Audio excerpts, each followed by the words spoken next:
नमस्कार मंडळी, सर्वात अगोदर गणेश चतुर्थीच्या सर्वांना खूप खूप शुभेच्छा। आज आपण गौरी गणपती विशेष भरपूर लेयर्स असलेली अगदी खुसखुशीत अशी करंजी बनवणार आहोत। चला तर मग रेसिपीला सुरुवात करूया। त्यासाठी इथे मी 2 वाट्या मैदा घेतलेला आहे आणि यामध्ये आपल्याला अगदी चिमूटभर मीठ टाकून घ्यायचे। गोडाचा पदार्थ असला आणि त्यामध्ये अगदी चिमूटभर मीठ टाकलं की त्या पदार्थाची चव आणखीनच वाढते। त्यामुळे अगदी चिमूटभर मीठ टाकून घेतलेलं आहे। मीठ मिक्स करून घ्यायचं। त्यानंतर मी इथे तूप गरम करून घेतलेलं आहे, साधारणतः 4 चमचे असेल। आता तूप गरम केल्यानंतर तूप आपल्याला या पिठामध्ये टाकून घ्यायचे। मी सगळं नाही टाकलं, अगदी 2 चमचे तूप यामध्ये टाकून घेतलेलं आहे आणि मिक्स करून घेतलेलं आहे। आता हे तूप आपल्याला या पिठाला किंवा या मैद्याला हाताने चोळून व्यवस्थित असं लावून घ्यायचे, जेणेकरून सगळ्या पिठाला हे तूप लागलं जाईल। आणि तूप आपल्याला इतकंच टाकायचे की पिठात मिक्स झाल्यानंतर हातात घेतल्यानंतर पीठ असं एकजीव झालं पाहिजे, इतकंच तूप आपल्याला वापरायचं आहे, जास्त वापरायचं नाही। आता यामध्ये मी 2 चमचे बारीक रवा टाकून घेतलेला आहे। हा रवा तुम्ही सुरुवातीला सुद्धा टाकून घेऊ शकता। आता आपण हा रवा सुद्धा या पिठामध्ये मिक्स करून घेऊया। व्यवस्थित असं सगळं मिक्स झाल्यानंतर यामध्ये आपल्याला पाणी टाकायचं आहे। अगदी थोडं पाणी टाकून आपण हे पीठ मळून घेणार आहोत। पीठ आपल्याला थोडंसं घट्टच मळायचं आहे, म्हणजे नेहमी आपण पोळ्याला पीठ मळतो त्यापेक्षा अगदी थोडं घट्ट आपल्याला पीठ मळून घ्यायचं आहे। जर पीठ पातळ झालं तर नंतर आपल्याला व्यवस्थित अशी पोळी किंवा करंजी बनवता येणार नाही, याची पोळी लाटता येणार नाही। आता आपण हे थोडं पाणी टाकून पीठ मळून घेतलेलं आहे। आता पीठ मळून झाल्यानंतर सुद्धा 2-3 मिनिटं आणखी आपल्याला छान असं हे मळून घ्यायचं आहे आणि याला आपण अर्धा तास असंच ठेवून देणार आहोत। यामध्ये जो आपण रवा टाकलेला आहे तो रवा छान भिजेल आणि रवा आपल्याला एकदम बारीकच वापरायचा आहे, जाड बिलकुल वापरायचा नाही। याच्यावर झाकण ठेवूया आणि अर्धा तास असंच ठेवून देऊया। अर्धा तास होईपर्यंत आपण बाकीची तयारी करून घेऊया। करंजीमध्ये भरण्यासाठी जे सारण लागतं ते आपण बनवून घेऊया। जे करंजीमध्ये स्टफिंग भरतात त्याला आमच्याकडे सारणच म्हणतात, तुमच्याकडे काय म्हणतात ते कमेंटमध्ये नक्की सांगा। मी ते अर्धी वाटी खोबरं घेतलेलं आहे, एकदम बारीक किसलेलं। त्यानंतर अर्धी वाटी साखर घेतलेली आहे, यामध्ये इलायची टाकून घेतलेली आहे। त्यानंतर इथे मी काजू बदाम एकदम बारीक असे तुकडे करून घेतलेले आहेत किंवा जाडसर असं वाटून घ्यायचं आहे आणि ते टाकून घ्यायचं आहे। सगळं मिक्स करून घ्यायचं आहे आणि हे आपलं सारण तयार झालेलं आहे आणि अर्धा तास झालेला आहे आणि पीठसुद्धा व्यवस्थित असं भिजलेलं आहे। परत आपण याला थोडंसं मळून घ्यायचं आहे, म्हणजे थोडंसं मऊ करून घ्यायचं आहे। याला काही लावायचं नाही, पाणी तेल काही न लावता आपण ते मळून घेतलेलं आहे। त्यानंतर याचे आपल्याला 3 भाग करून घ्यायचे, समान भाग करून घ्यायचे आहेत, म्हणजे तिन्ही पोळ्या आपल्या सारख्या झाल्या पाहिजेत। आता आपण हे तिन्ही गोळे बनवून घेतलेले आहेत। आता हे तिन्ही तयार झाल्यानंतर याला आपण लाटून घेणार आहोत। त्यासाठी इथे मी पोळीपाट घेतलेला आहे, यावर अगदी थोडंसं मैदा टाकून घ्यायचे कोरडा आणि याच्यावर आपल्याला पोळी लाटून घ्यायची आहे। पोळी लाटताना आपल्याला जास्त मैदा लावायचा नाही, नाहीतर ते तळताना तेलामध्ये निघतो किंवा तेल आपलं खराब होतं। त्यामुळे थोडासाच कोरडा मैदा टाकायचा आणि पोळी लाटून घ्यायची आहे आणि अशाच पद्धतीने आपल्याला तिन्ही पोळ्या लाटून घ्यायचे। पोळी लाटताना आपल्याला जास्त जाडही ठेवायची नाही आणि जास्त पातळही नाही, मीडियम अशीच पोळी राहावी, म्हणजे आपण जे पोळ्या बनवतो त्यापेक्षा अगदी थोडीशी जाडसर अशी पोळी आपली पाहिजे। मी इथे ही पोळी लाटून घेतलेली आहे आणि तुम्ही पाहू शकता कितपत ती जाडसुद्धा आहे आणि अशाच पद्धतीने मी इथे तिन्ही पोळ्या लाटून घेतलेल्या आहेत। आपल्या तिन्ही पोळ्या तयार झालेल्या आहेत। तुम्ही 4 किंवा 5 पोळ्यासुद्धा बनवून घेऊ शकता, आणखीन जास्त लेयर्स येतील, पण मी 3 पोळ्याचे बनवले तरी भरपूर लेयर्स आले होते, त्यामुळे मी ते जास्त पोळ्या बनवून घेतलेल्या नाहीत। आता तिन्ही पोळ्या बनवून झाल्यानंतर याला आपल्याला एक साठा लावून घ्यायचा आहे आणि त्यासाठी इथे मी 1-2 चमचे कॉर्नफ्लोअर घेतलेला आहे आणि याच्यामध्ये आपल्याला तूप टाकून घ्यायचं आहे आणि तूप टाकून घेतल्यानंतर हे कॉर्नफ्लोअरमध्ये मिक्स करून घ्यायचं आहे आणि थोडंसं फेटून घ्यायचं आहे, त्याचा थोडासा कलर बदलतो। हे आपला साठा तयार झालेला आहे। याला सुद्धा तुमच्याकडे काय म्हणतात ते नक्की कमेंटमध्ये सांगा। आता आपण हा साठा पहिल्या पोळीला व्यवस्थित असं सगळ्या साईडने लावून घ्यायचं आहे। थोडंसं टाकायचं आणि हाताने असं सगळ्या साईडने पसरून घ्यायचं जेणेकरून सगळ्या बाजूने ते व्यवस्थित लागलं जाईल।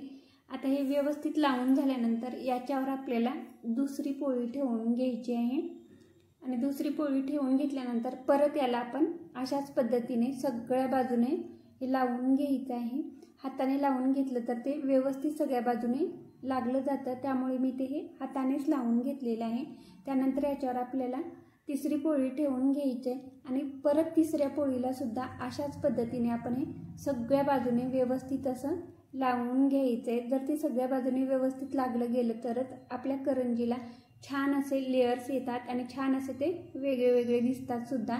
आता हे सगळं लावून झाल्यानंतर आपल्याला याला रोल बनवून घ्यायचे। व्हिडिओ दाखवल्याप्रमाणे एका साईडने आपल्याला अशा पद्धतीने गोल करून घ्यायचं आहे, म्हणजे याचा एक रोल बनवून घ्यायचं आहे। जास्त घट्ट पण दाबायचं नाही, हलक्या हाताने, पण ते निघणार नाहीत अशा पद्धतीने आपण हे रोल बनवून घेतलेला आहे। आता हा आपला रोल बनवून तयार झाल्यानंतर याला आपण मधोमध कट करून घ्यायचे आणि खरी ट्रिक्स तर हेच आहे, तरच आपले लेयर्स हे छान होतात। अशा पद्धतीने जर बनवलं तरच आपल्या करंजीचे लेयर्स येतात, नाहीतर करंजीला लेयर्स एवढे येत नाहीत। आता आपण हे मधोमध कट करून घेतल्यानंतर जी कट केलेली साईड जे लेयर्स असतात ते खाली करायचे आणि परत आपल्याला करंजीचा आकार जेवढा हवा आहे लहान मोठा त्याप्रमाणे आपण याला कट करून घेतलेला आहे।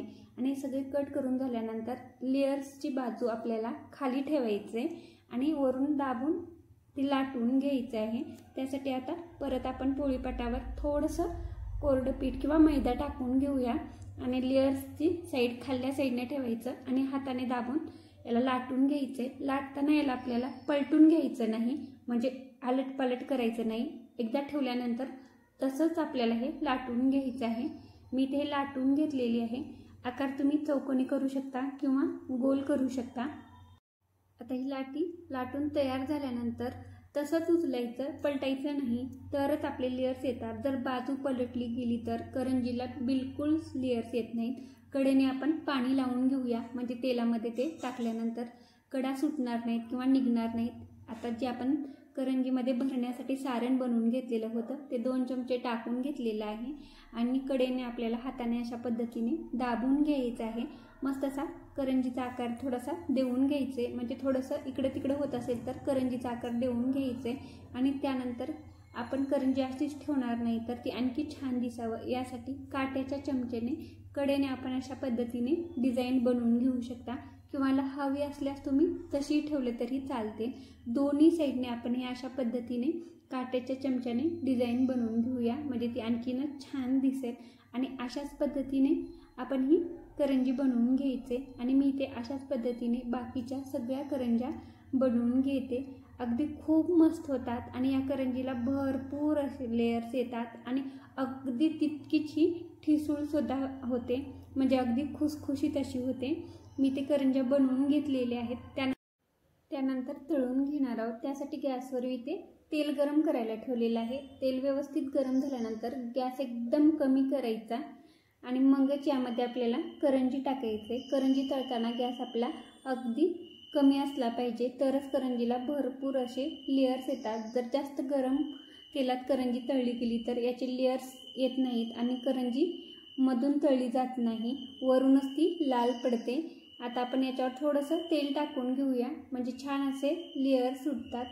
आता एक साईडने तळल्यानंतर करंजी आपण पलटून घ्यायचे आणि आलटून पालटून दोन्ही साईडने आपण ही करंजी छान अशी तळून घ्यायची। तळायला थोडासा वेळ लागेल, पण कमी गॅसवर तळल्यामुळे छान असे लेयर्स येतात आणि खुसखुशीत अशी आपली ही करंजी तळली जाते आणि दिसायला पण खूप सुंदर येतं। कमी गॅसवर तळल्यामुळे करंजीचा कलर पण खूप असा सुंदर येतो आणि तुम्ही व्हिडिओमध्ये पाहू शकत असाल आपल्या करंजीला भरपूर असे लेयर्स येत असलेले तुम्हाला दिसत असतील।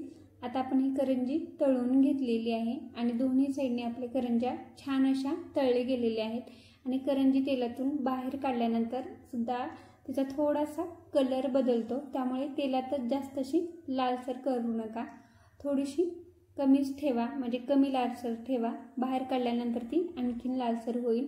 आता आपली करंजी ही तळली गेलेली आहेत आणि याला आपण काढून घेऊया। तुम्ही पाहू शकता कलर अगदी खूप छान असा आलेला आहे आणि प्रत्येक करंजीला भरपूर असे लेअरसुद्धा आलेले आहेत आणि अशाच पद्धतीने मी ते बाकीच्या सगळ्या करंज्या तळून घेणार आहे।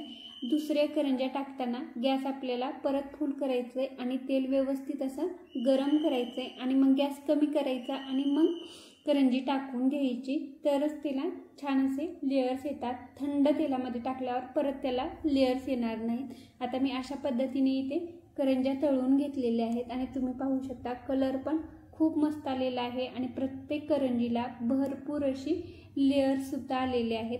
दिसायला जितक्या ह्या करंज्या छान होतात, खायला तितकाच अगदी चवदार आणि खुसखुशीत अशा होतात आणि बिलकुल या मऊ पडत नाहीत, अगदी तशाच राहतात। मी करंजी तुम्हाला जवळून सुद्धा दाखवते। तुम्ही पाहू शकता अगदी मस्त अशा भरपूर लेयर्स असलेले ही आपली करंजी तयार झालेली आहे आणि यातली एक करंजी मी तुम्हाला तोडून सुद्धा दाखवते। अगदी ठिसूळ अशी होतात, भरपूर असे पापुद्रे निघतात। तर अशा पद्धतीने करंजे तुम्ही या गौरी गणपतीला नक्कीच बनवून पहा, खूप छान होतील। आणि आजची रेसिपी तुम्हाला कशी वाटली कमेंटमध्ये नक्की सांगा आणि आवडल्यास प्लीज व्हिडिओला लाईक करा, शेअर करा आणि चॅनेलला सबस्क्राईब करा। अशा साध्या सोप्या रेसिपी घेऊन